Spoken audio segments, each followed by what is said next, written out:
Chapter 1: The Objectivist Ethics by Ayn Rand. Since I am to speak on the objectivist ethics, I shall begin by quoting its best representative, John Galt, in Atlas Shrugged.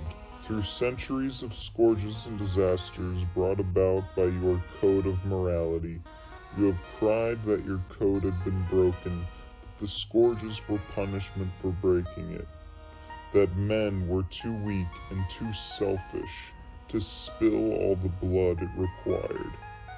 You damned man, you damned existence, you damned this earth, but never dared to question your code.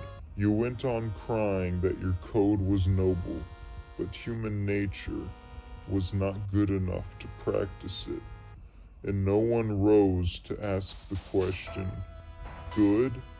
By what standard? You wanted to know John Galt's identity. I am the man who has asked that question. Yes, this is an age of moral crisis. Your moral code has reached its climax, the blind alley at the end of its course. And if you wish to go on living, what you now need is not to return to morality, but to discover it. What is morality or ethics? It is a code of values to guide man's choices and actions, the choices and actions that determine the purpose and the course of his life. Ethics as a science deals with discovering and defining such a code. The first question that has to be answered as a precondition of any attempt to define or to judge or to accept any specific system of ethics is, why does man need a code of values? Let me stress this. The first question is not, what particular code of values should man accept? The first question is, does man need values at all, and why? Is the concept of value, of good or evil, an arbitrary human invention unrelated to, underived from, and unsupported by any facts of reality, or is it based on a metaphysical fact, on an unalterable condition of man's existence? I use the word metaphysical to mean that which pertains to reality, to the nature of things, to existence. Does an arbitrary human convention, a mere custom, decree that man must guide his actions by a set of principles, or is there a fact of reality that demands it? Is ethics the province of whims, of personal emotions, social edicts, and mystic revelations, or is it the province of reason? Is ethics a subjective luxury or an objective necessity? In the sorry record of the history of mankind's ethics, with a few rare and unsuccessful exceptions, moralists have regarded ethics as the province of whims, that is, of the irrational. Some of them did so explicitly by intention, others implicitly by default. A whim is a desire experienced by a person who does not know and does not care to discover its cause. No philosopher has given a rational, objectively demonstrable, scientific answer to the question of why man needs a code of values. So long as the question remained unanswered, so rational, scientific, objective code of ethics could be discovered or defined.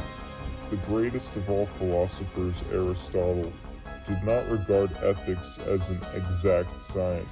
He based his ethical system on observations of what the noble and wise men of his time chose to do, leaving unanswered the questions of why they chose to do it and why he evaluated them as noble and wise. Most philosophers took the existence of ethics for granted as the given, as a historical fact, and were not concerned with discovering its metaphysical cause or objective validation. Many of them attempted to break the traditional monopoly of mysticism in the field of ethics. and allegedly to define a rational, scientific, non-religious morality, but their attempts consisted of trying to justify them on social grounds, merely substituting society for God. The avowed mystics held the arbitrary, unaccountable will of God as the standard of the good and as the validation of their ethics. The neo-mystics replaced it with the good of society, thus collapsing it into the circularity of a definition such as the standard of the good is that which is good for society. This meant, in logic and today in worldwide practice, that society stands above any principles of ethics, since it is the source, standard, and criterion of ethics. Since the good is whatever it wills, whatever it happens to assert as its own welfare and pleasure, this meant that society may do anything it pleases, since the good is whatever it chooses to do because it chooses to do it. And since there is no such entity as society, since society is only a number of individual men, this meant that some men, the majority or any gang that claims to be its spokesman, are ethically entitled to pursue any whims or any atrocities that they desire to pursue, while other men are ethically obliged to spend their lives in the service of that gang's desires. This could hardly be called rational, yet most philosophers have now decided to declare that reason has failed, that ethics is outside the power of reason, that no rational ethics can ever be defined, and that in the field of ethics, in the choice of his values, of his actions, of his pursuits, of his life goals, man must be guided by something other than reason. By what? Faith, instinct, intuition, revelation, feeling, taste, urge, wish, whim. Today, as in the past, most philosophers agree that the ultimate standard of ethics is whim. They call it arbitrary postulate, or subjective choice, or emotional commitment. And the battle is only over the question or whose whim, one's own or society's or the dictator's or God's. Whatever else they may disagree about, today's moralists agree that ethics is a subjective issue, and that the three things barred from its field are reason, mind, reality. If you wonder why the world is now collapsing to a lower and ever lower ring of hell, this is the reason. If you want to save civilization, it is the premise of modern ethics and of all ethical history that you must challenge. To challenge the basic premise of any discipline, one must begin at the beginning. In ethics, one must begin by asking, what are values? Why does man need them? Value is that which one acts to gain and or keep. The concept value is not primary, it presupposes an answer to the question of value, to whom and for what. It presupposes an entity capable of acting to achieve a goal in the face of an alternative. Where no alternative exists, no goals and no values are possible. I quote from Galt's speech, "There is only one fundamental alternative in the universe, existence or non-existence, and it pertains to a single class of entities, to living organisms. The existence of an inanimate matter is unconditional. The existence of life is not. It depends on a specific course of action. Matter is indestructible. It changes its forms, but it cannot cease to exist. It is only a living organism that faces a constant alternative, the issue of life or death. Life is a process of self-sustaining and self-generated action. If an organism fails in that action, it dies. Its chemical elements remain, but its life goes out of existence. It is only the concept of life that makes the concept of value possible. It is only a living entity that things can be good or evil. To make this point fully clear, try to imagine an immortal, indestructible robot, an entity which moves and acts, but which cannot be affected by anything, which cannot be changed in any respect, which cannot be damaged, injured, or destroyed. Such an entity would not be able to have any values. It would have nothing to gain or to lose. It could not regard anything as for or against it, as serving or threatening its welfare, as fulfilling or frustrating its interests. It could have no interests and no goals. Only a living entity can have goals or can originate them, and it is only a living organism that has the capacity for self-generated, goal-directed action on the physical level. The functions of all living organisms, from the simplest to most complex, from the nutritive function in the single cell of an amoeba to the blood circulation in the body of a man, are actions generated by the organism itself and directed to a single goal, the maintenance of the organism's life. An organism's life depends on two factors: the material or fuel, which it needs from the outside, from its physical background, and the action of its own body, the action of using that fuel properly. What standard determines what is proper in this context? The standard is the organism's life, or that which is required for the organism's survival. No choice is open to an organism in this issue.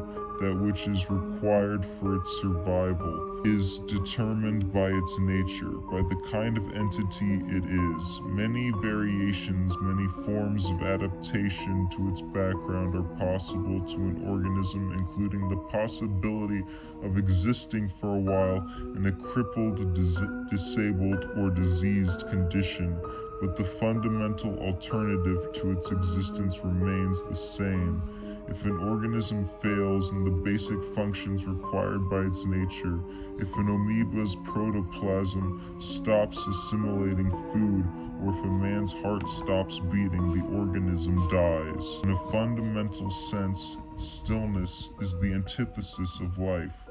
Life can be kept in existence only by a constant process of self-sustaining action.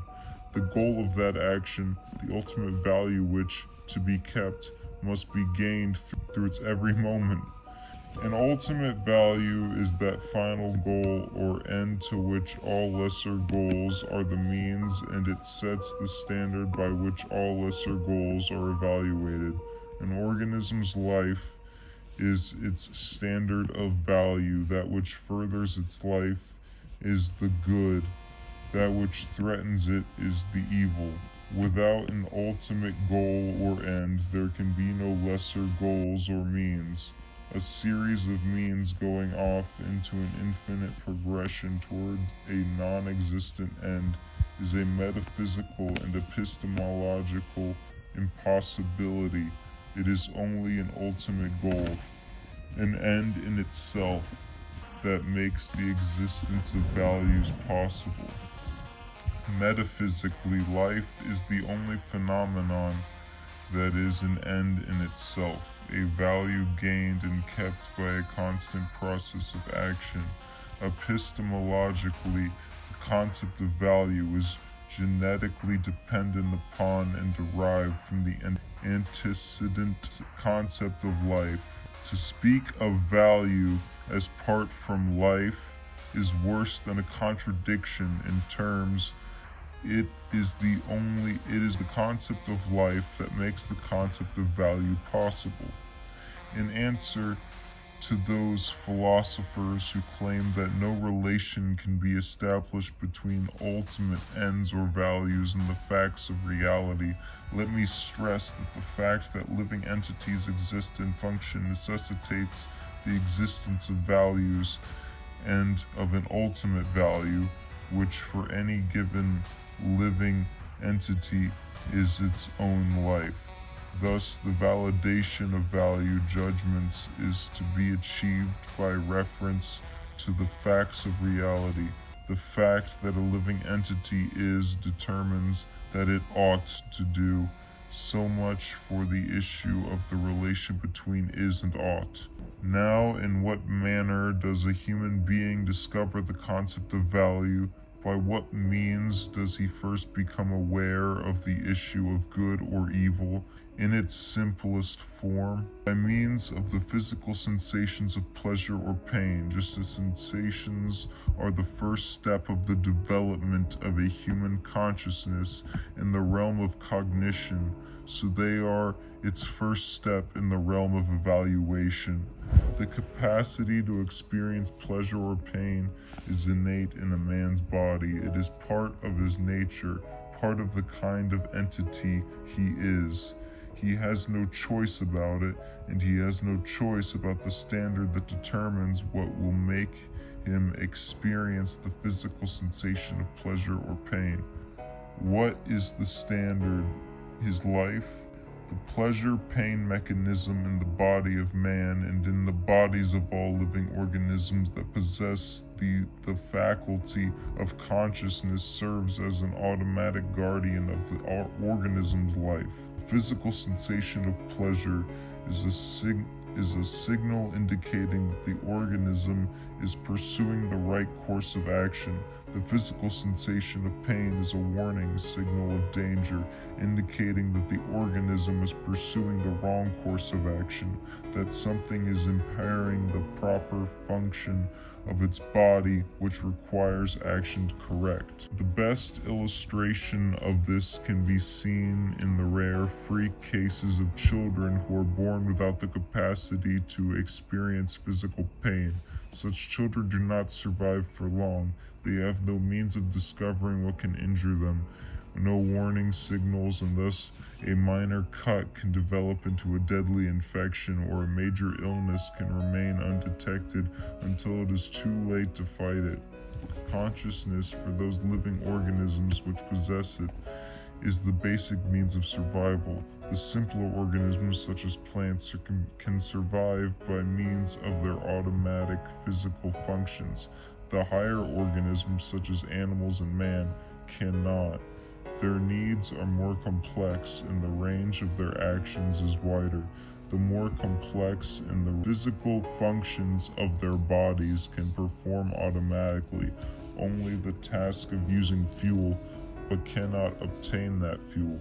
To obtain it, the higher organisms need the faculty of consciousness.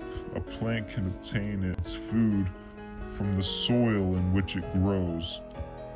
An animal has to hunt for it. Man has to produce it. A plant has no choice of action. The goals it pursues are automatic and innate, determined by its nature. Nourishment, water, sunlight are the values its nature has set it to. Its life is the standard of value directing its actions. There are alternatives in the conditions it encounters in its physical background, such as heat or frost, drought or flood, and there are certain actions which it is able to perform to combat adverse conditions, such as the ability of some plants to grow and crawl from under a rock to reach the sunlight. But whatever the conditions, there is no alternative in a plant's function. It acts automatically to further its life. It cannot act for its own destruction. The range of actions required for the survival of the higher organisms is wider. It is proportionate to the range of their consciousness. The lower of the conscious species possesses only the faculty of sensation, which is sufficient to direct their actions, provide for their needs. A sensation is produced by the automatic reaction of a sense organ to a stimulus from the outside world. It lasts for the duration of the immediate moment, as long as the stimulus lasts and no longer. Sensations are an automatic response, an automatic form of knowledge which a consciousness can neither seek nor evade. An organism that possesses only the faculty of sensation is guided by the pleasure-pain mechanism of its body, that is, by an automatic knowledge and an automatic code of values. Its life is the standard of value directing its actions within the range of action possible to it. It acts automatically to further its life and cannot act for its own destruction. The higher organisms possess a much more potent form of consciousness. They possess the faculty of retaining sensations, which is the faculty of perception. A perception is a group of sensations automatically retained and integrated by the brain of a living organism, which gives it the ability to be aware, not of single stimuli, but of entities, of things. An animal is guided not merely by immediate sensations, but by percepts. Its actions are not single, discrete responses to single separate stimuli, but are directed by an integrated awareness of the perceptual reality confronting it. It is able to grasp the perceptual concretes immediately present, and it is able to form automatic perceptual associations, but it can go no further.